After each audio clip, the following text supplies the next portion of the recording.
시어더 루스벨트 1858년 10월 27일에서 1919년 1월 6일 미국의 제26대 대통령 1901년 전임 윌리엄 맥키니 대통령의 사망으로 대통령직을 승계하여 1909년까지 재임하였으며 공화당 소속이었다. 또 러일 전쟁의 중재, 모로코 분쟁 해결 공로 등으로 1907년 노벨 평화상을 수상하였다. 1858년 10월 27일 뉴욕주 뉴욕시에서 출생하였다. 부유한 가정에서 태어나 1880년 하버드 대학교를 졸업하고 앨리스 해서웨이 리와 결혼했으나 1884년 사별했다. 23세 때 뉴욕주 의회 의원으로 선출되었으며 타락한 파벌 정치에 저항하고 소신 있는 행동으로 겁없는 의원으로도 명성을 얻었지만 동시에 공화당 내에서 많은 적을 만들어내기도 했다. 1884년 일시 정계를 물러나 서부 지역의 목장에서 집필을 하다가 1886년 10월 뉴욕시장에 출마하여 낙선하였고 12월 에디스 커밋 캐로와 재혼했다. 1889에서 1895년 연방시민위원회 위원으로 재직하였다. 1897년 해군부 차관으로 임명되면서 미 해군의 보강을 역설하였고 스페인과의 전쟁을 강력히 주장했다. 1898년 전쟁이 선포되자 러프라이더 연대라는 별명을 가진 의용군을 조직하여 쿠바에 출정, 캐틀 힐 전투와 산후안 전투에서 대승을 거두었고 이라크 국민적 영웅이 되었다. 전역 후 1899년 1월부터 뉴욕 주지사로 재직하였고 재임 기간 동안 그는 인맥과 연줄로 채용된 공직자 및 부패하고 무능력한 공직자와 경찰 등을 숙정하고 법인 면허세와 공무원 공개 채용 제도를 확립하였다. 1900년 대통령 선거에서 윌리엄 맥키니의 러닝메이트로 지명되어 당선되었으나 맥키니의 사망으로 1901년 9월 제26대 대통령으로 취임하고 1904년 재선되었다.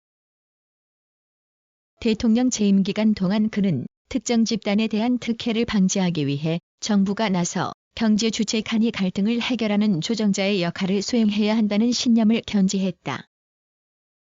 이에 따라 1902년 석탄 스트라이크를 조정하여 물가와 산업 분야에 대해 정부가 적극 개입 간섭하는 선례를 만들었으며 셔먼 독점 금지법을 부활시켜 거대 철도 회사인 노던 시큐어리티사의 해체를 필두로 이후 7년 동안 당시 최대의 트러스트인 스탠더드 오일 및 노던 증권, 모건 철강 등 트러스트들의 연속 해체를 가져왔다.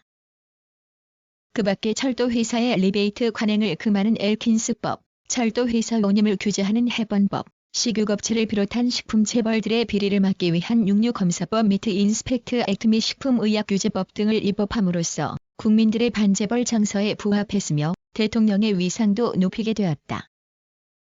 또한 환경보존에 앞장서 서부 지역의 광활한 국유림지대를 조성했고 공공 목적으로만 사용하도록 용도를 제한했으며 대규모 치수관계 사업도 추진했다. 그는 보다 적극적으로 미국을 국제정치 무대로 이끌었다. 그 시작은 멀로주의의 확대 해석이었으며 그 내용은 아메리카 국가들의 내정 문제에 비아메리카인의 개입을 금지하고 미국이 중남미 지역에 개입할 수 있는 독점적 권리를 가진다는 것이었다. 이에 따라 베네수엘라 문제, 카리브해 문제, 파나마 운하 건설 등 강력한 외교를 추진하였다. 특히 파나마 운하 건설을 위하여 1903년 파나마를 콜롬비아로부터 독립하도록 후원하였고 파나마 정부는 막대한 자금 지원과 군사보호를 내건 미국에게 파나마 운하 건설, 운영, 보호권을 부여한다는 협정을 체결했다. 또한 국제 문제에도 개입하여 중재자 역할을 맡았다. 1905년 프랑스와 독일을 중재해 모로코 분쟁을 해결했으며 포츠머스 회담을 통하여 러일 전쟁 해결의 중재 역을 맡았다. 이로써 1906년 노벨 평화상을 받았다. 그러나 육군 장관 테프트를 도쿄로 보내 가스라 테프트 밀약을 맺음으로써 일본은 조선을, 미국은 필리핀을 지배하기로 합의하는 등 힘의 논리에 충실한 면도 있었다. 1910년 정계로 복귀하여 1912년 제3당인 진보당을 조직하고 대통령 선거에 출마하였으나 민주당의 D.W. 윌슨에게 패하였다. 1919년 1월 6일 뉴욕의 자택에서 사망했다.